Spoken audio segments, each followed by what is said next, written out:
آپ کا آپ کی امی کے ساتھ بانڈ کیسا تھا؟ امی کے ساتھ میرا بانڈ ایسا تھا کہ مجھے ایسا لگتا ہے کبھی کبھی کہ شاید میں ابھی نہیں، کچھ عرصہ پہلے تک سعدیہ اگر مجھ سے کسی بات پر ناراض ہوتی تھی تو میں بھی ناراض ہو جایا کرتی تھی. میں یہ نہیں سوچتی تھی کہ ایک بیٹی کا نا مان ہوتا ہے، اس نے کچھ بھی کہنا، کیونکہ ہمارے درمیان نا کمیونیکیشن گیپ آ گیا تھا. میں بہت بزی ہوتی تھی، کراچی ہوتی تھی، اسپیشلی جب اس کی شادی کے دنوں میں، تو بہت چیزیں جو تھی نا وہ یہ فیل کرتی تھی. سعدیہ بہت سینسٹیو ہے اور میں بھی سینسٹیو. تو میں اب میں ایسا سوچتی ہوں کہ میں تو اپنی ماں کو بھی نا، ایک مرتبہ میں گئی تو وہ کچھ آرٹیفیشل فلاورز لے کر آئی ہوئی تھی، تو میں نے کہا کہ کہتی ہیں یہ بیٹا آپ کے لیے بھی لے کر آئی ہیں اور گھر کے لیے بھی. تو مجھے جو اچھے لگ رہے تھے نا وہ میرے لیے لے کر آئی تھیں. تو میں نے کہا میرے لیے کون سے ہیں؟ کہتی ہیں یہ میں تمہارے لیے لائی ہوں. اور میں نے کہا یہ، کہتی ہیں یہ گھر کے لیے. میں نے کہا مجھے تو وہ پسند ہے. کہتے ہیں صبا یہ تو میں گھر کی میچنگ کے حساب سے لائی ہوں. میں نے کہا مجھے یہی چاہیے. میں اتنا ہی غصے سے اتنا روڈلی بولی، آپ نے سوچا بھی کیا؟ آپ مجھے یہ کہتی کہ انہوں نے کہا اچھا بیٹا وہ لے لو. میں نے کہا آپ نے پہلی دفعہ میں کیوں نہیں کہا؟ آپ مجھے کہتی کہ بیٹا جو بھی لے لو. آپ نے یہ کیوں کہا کہ یہ میں نے گھر کے؟ میں نے تو ویسے ہی کہہ دیا بیٹا وہ لے لو. وہ جس طرح سے بول رہی تھی میں ناراض ہو کر گھر آ گئی اس بات پر. ممی پھر شام میں آئیں، دونوں بکے لے کر آئیں، کہنے لگی کہ یہ میرا بیٹا یہ لے لو، آپ سے یہ پھول اچھے ہیں. تو میں اب سوچتی ہوں کہ میں سعدیہ کے ساتھ اس طرح شاید نہیں کرتی تھی. وہ ناراض ہوتی تھی تو مجھے اس چیز کی اب بڑی کمی محسوس ہوتی ہے. تو میری امی نے تو میرے اتنے لاڈ اٹھائے ہیں. میری ماں جیسا تو ہر کسی کو اپنی ماں بہت اچھی لگتی ہے، لیکن میری ماں جو تھی نا وہ ایک ممی پڑھی لکھی نہیں تھی زیادہ، لیکن تہذیب تمیز آج کل کے پی ایچ ڈی سے زیادہ تھی. رشتوں کا لحاظ بے انتہا تھا. مہمان نوازی میں نے انہی سے سیکھی. اور کوئی آتا تھا تو میری اماں نا دوپٹے رکھے ہوتے تھے انہوں نے 4 موم کے لیسز والے، اور وہ انہوں نکالتی تھیں. میں کہتی تھی اوہو آج تو آپ یہ دوپٹہ نکال رہی ہیں، کوئی آ رہا ہے؟ ہاں ہاں آ رہے ہیں. تو ہمیں پتہ چلتا. وہ کہتے ہیں مہمان جب آتا ہے نا گھر تو وہ گھر والوں کو دیکھتا ہے کہ ہمارے آنے کی انہیں کتنی خوشی ہے. بالکل یہ نہیں کہ آپ پسینے میں شرابور ان کا انتظار کریں، ان کو عجیب فیل ہو کہ ہمارے آنے کی وجہ سے کچن میں لگے. تو میں نے یہ چیزیں اپنی ماں سے سیکھی. اچھا آپ کی بہنوں میں فیوریٹ کون تھا امی کا؟ آپ فیوریٹ تھیں، آپ کی باقی بہنیں فیوریٹ تھیں امی کی؟ اچھا ماں کے لیے تو سارے بچے بہت فیوریٹ ہوتے ہیں، لیکن میں بہت فیوریٹ تھی. میں بس پتہ نہیں کیوں میں بہت فیوریٹ تھی. بہت ممی کے ساتھ بھی آخری وقت میں بہت رہی. میں اللہ تعالیٰ کا شکر گزار ہوں، میں بہت شکر گزار ہوں کہ اللہ نے مجھے اتنا ٹائم دیا اپنی ماں کے ساتھ گزارنے کا. آخری وقت میں جو 9 مہینے ممی کو برین ٹیومر تھا اور وہ بیڈ پر تھیں اور وہ بول نہیں پاتی تھیں، تو جس طرح سے میں اپنی امی کو نہلاتی تھی، اسٹول پاس کرواتی تھی، جیسے اپنی اماں کو نہلا کے پرفیوم پاؤڈر خوشبوؤں کی دیوانی تھی وہ سب کچھ کرتی تھی. اور میں کبھی روئی نہیں تھی کیونکہ مجھے خوشی محسوس ہو رہی تھی کہ یہ جو ان پر وقت آیا نا یہ تو اللہ کی طرف سے ہمارے لیے امتحان ہے. لیکن میں بڑی لکی ہوں. اور میری امی اپنے دامادوں سے، پتہ ہے آپ کو مدیحہ کیسے بات کرتی تھی؟ حالانکہ میرے ہسبینڈ ان کے سگے بھائی کے بیٹے تھے. فیصل تسی اے لے لو، فیصل تسی اے کھانا ہے. خود کچن میں جاتے تھے، نہیں انتظار کرتی تھی، لیکن اس کو بھی تسی ہاں جی بیٹا آپ. اور ہمارے بچوں کو بھی وہ ایسے پیار دیتی تھیں. سعدیہ کے کان کا آپریشن ہوا تو میں کراچی میں تھی، تو یہ کہے کہ مجھے نانو کے یہاں چھوڑ دے. نانو یہ ممی کیا رہی ہے؟ ممی میرے خیال میں 5-6 دن کہیں نکلی نہیں. اس کی دوستیں آتی تھیں، ان کے لیے کھانے بن رہے ہیں، ان کو انٹرٹین کر رہی ہیں، سعدیہ کو کر رہی ہیں.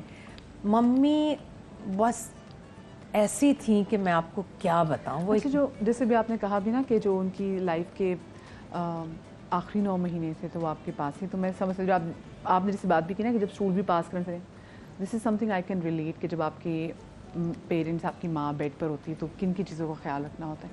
وہ کتنا ہارڈ ٹائم تھا. ویسے جیسے آپ نے کہا نا کہ آپ روئی نہیں, لیکن آپ دیکھ رہے ہوتے ہیں بہت ساری چیزیں. ہم نے اپنی ماں کو دیکھا ہوا ہے کہ کچھ بھی کام کرنا تو امی از اے سپر مین, مطلب امی یہ چیز کری وہ چیز کری فلانے. لیکن وہ جب وہی امی جب بیڈ پہ پڑ جاتی ہیں اور وہ آپ پہ ڈپینڈنٹ ہوتی ہیں, اور پھر بڑا پینفل ہوتا ہے.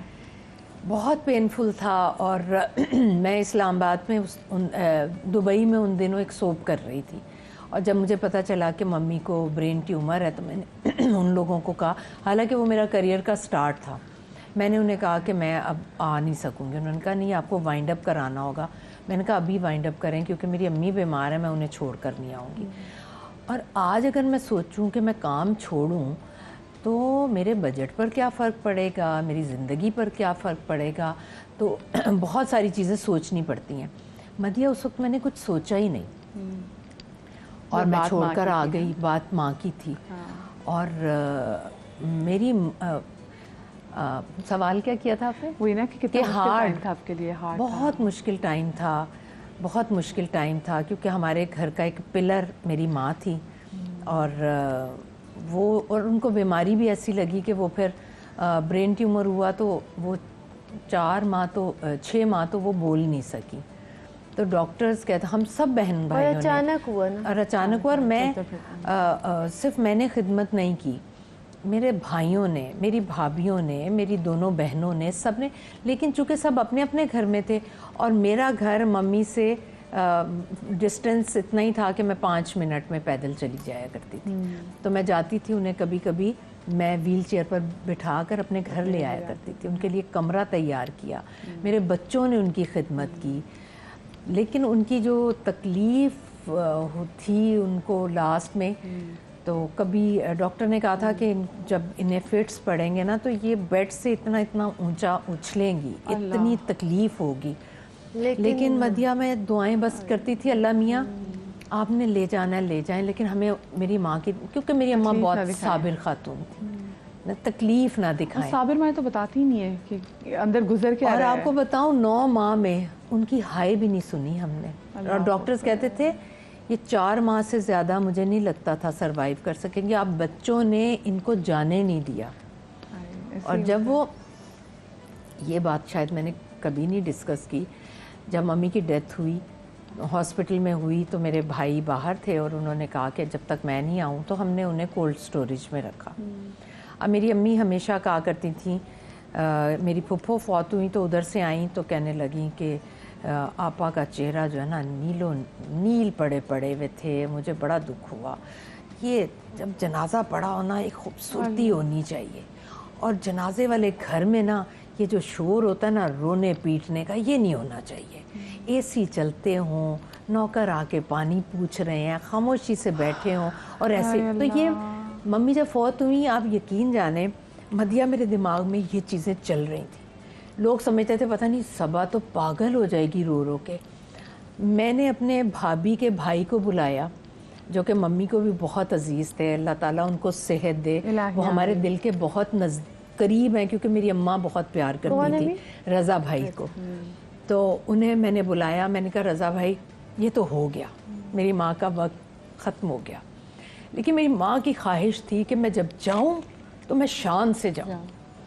اور گرمیاں تھی بہت. آپ نے شامیانے وہ لگانے ہیں جو شادیوں پر لگاتے ہیں, صاف ستھرے, گندے نہ ہوں, اور نیچے بھی انہوں نے جو بھی آپ نے دریا نہیں ڈالنی, کارپیٹ بچھانے ہیں کہ ممی آنے والوں کو تکلیف نہ ہو. انہوں نے, وہ حیران ہو رہے تھے کہ باقی سب کو ظاہر ہے سب تکلیف میں تھے, دکھ میں تھے, لیکن میرا دل تھا میری ماں کی خواہشیں پوری ہوں. میں نے کہا کسی نے نہیں اونچی رونا اور کچھ. اور میں بھی, میرے خیال میں جب ممی کو ہاسپٹل سے لائے ہیں میں 5 منٹ ہی چیخ کے رو سکی ہوں گی, اس کے بعد میں نہیں اس طرح سے روئی.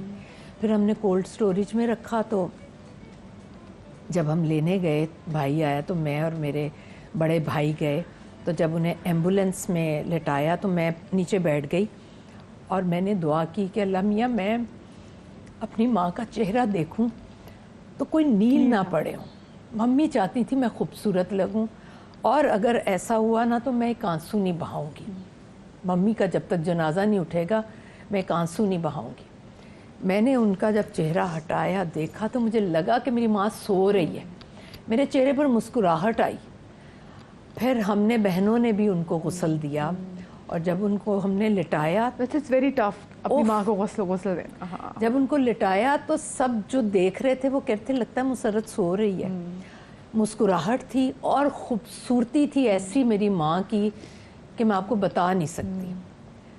اور جب ممی کا اور میں نہیں روئی کیونکہ میں نے اللہ سے وعدہ کیا تھا. اللہ نے میرے سارے چیزیں میری ماں کی خواہشیں پوری کی.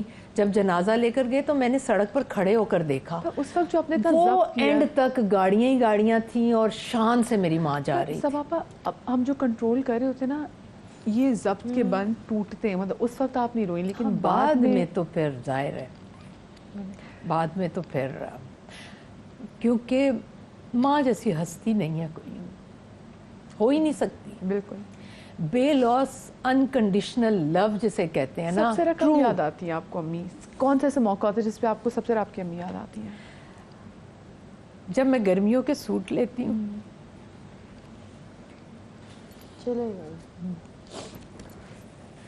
میری اماں کو اچھے کپڑے پہننے کا بہت شوق تھا. وہ وقت ایسا تھا کہ وہ سب کی ضروریات پوری کر رہی تھیں. ہم لوگ بھی اتنے ویل سیٹلڈ نہیں تھے یا پھر اس وقت اندازہ نہیں ہوتا.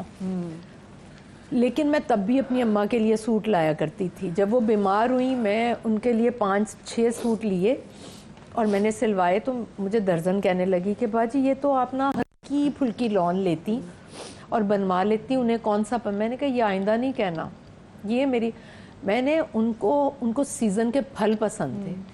ہر انہوں نے 2 سیزن کے پھل کھائے کیونکہ وہ اینڈ میں بیمار ہو رہی تھی, سال ختم ہو رہا تھا. وہ پھل اور اگلے کیونکہ ان کو وہ میش کر کے تو اس میں دیتے تھے. میں نے ان کو چیریز, میں نے ان کو آم, کیلے, سیب, سب چیزوں کے میں نے جوسز بنا کے, تو میں نے کہا بھلے ذائقہ نہ آئے میری ماں یہ کھا رہی ہے اس وقت تو مجھے تسلی ہے. تو مجھے ایسا لگتا ہے کہ ان رشتوں کے لیے جذباتی ہونے سے زیادہ آپ یہ سوچیں کہ ان کے لیے کمفرٹ اور آپ کے بعد کے ریگریٹس کتنے کم ہو سکتے ہیں وہ کریں آپ. بالکل بالکل. اچھا آپ نے اپنی امی کی کوئی ایسی چیز جو ہر وقت آپ ساتھ کیری کرتی ہوں یا سنبھال کے رکھی ہوں؟ ویسے تو امی کی ہر چیز ہی معتبر اور لٹرلی تبرک کی طرح بن جاتی ماں کے جانے کے بعد نا اس کی ہے. اچھا میرا مطلب میری ماں جب گئیں وہ میں دبئی جا رہی تھی تو پتہ نہیں ان کو کیسے لگا. وہ ایک دن آئیں تو انہوں نے اپنی پوٹلی پکڑی ہوئی زیور کی تو میرے پاس آئیں. وہ مجھ سے مشورہ کیے بغیر کچھ نہیں کرتی تھی.